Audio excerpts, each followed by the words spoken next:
Assalamualaikum warahmatullahi wabarakatuh. Saya Dimas Cikal Prayoga dari kelas 19 4C 05 dengan NIM 19220, Prodi Sistem Informasi, akan menjelaskan hasil rangkuman saya pada materi pertemuan 4 matkul metode penelitian. Pertama-tama, menurut rangkuman saya, jadi data merupakan komponen penting dalam penelitian. Pengumpulan data yang baik akan menghasilkan analisis yang kuat dan kesimpulan yang valid.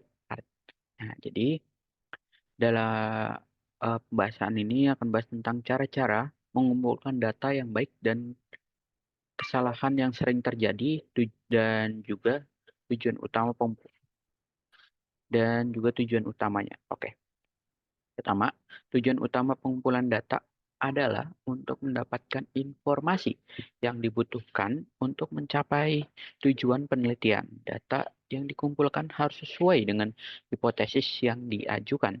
Ya, jenis-jenis data itu ada data dikategorikan jadi 4 ya. Jadi jenis-jenis data pertama ada data yang dikategorikan menjadi 4 berdasarkan aspeknya. Yang pertama, aspek cara memperolehnya, yaitu ada data primer, ya, diperoleh langsung dari sumber aslinya, misalnya observasi, wawancara, atau kuesioner, ya, kuesioner. Dan kedua, data sekunder, data yang sudah ada, misalnya statistik, laporan, dan penelitian. Nah, kalau berdasarkan aspek sumbernya, yaitu ada data internal, data di dalam organisasi, misalnya laporan penjualan, laporan keuangan. Dan juga data eksternal, data di luar organisasi, misalnya census penduduk atau data pasar. Kalau berdasarkan sifat aspek sifatnya, ada dua data kuantitatif, yaitu data berbentuk angka, misalnya jumlah siswa atau pendapatan.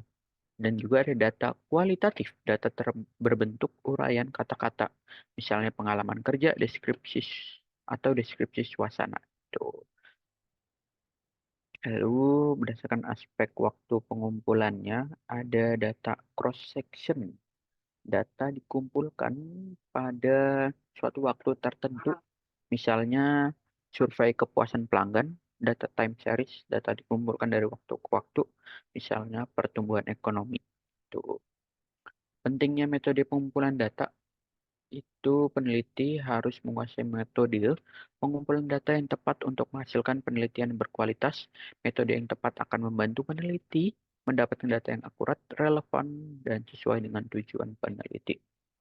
Metode pengumpulan data yang umum digunakan yaitu pertama ada wawancara, tanya jawab langsung antara peneliti dan narasumber untuk mendapatkan informasi mendalam, observasi, pengamatan langsung terhadap objek penelitian untuk memahami perilaku atau interaksi sosial.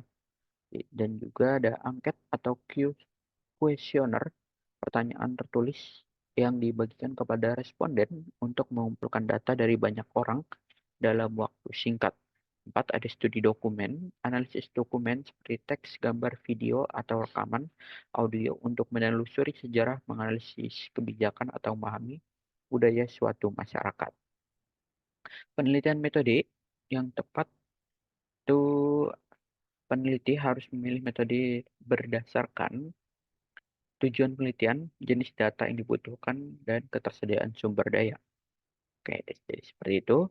Untuk kesimpulannya, data adalah komponen penting untuk menghasilkan analisis dan kesimpulan penelitian yang valid. Artikel ini, eh, video ini, maaf, video ini membahas jenis-jenis data, pentingnya metode pengumpulan data, dan metode yang umum digunakan. Peneliti harus memilih metode yang tepat berdasarkan tujuan penelitian, jenis data yang dibutuhkan, dan ketersediaan sumber daya. Pengumpulan data yang baik akan menghasilkan penelitian yang berkualitas dan bermanfaat. Oke, sekian rangkuman materi dari pertemuan 4 matkul metode penelitian yang saya buat. Semoga bermanfaat dan terima kasih. Wassalamualaikum warahmatullahi wabarakatuh.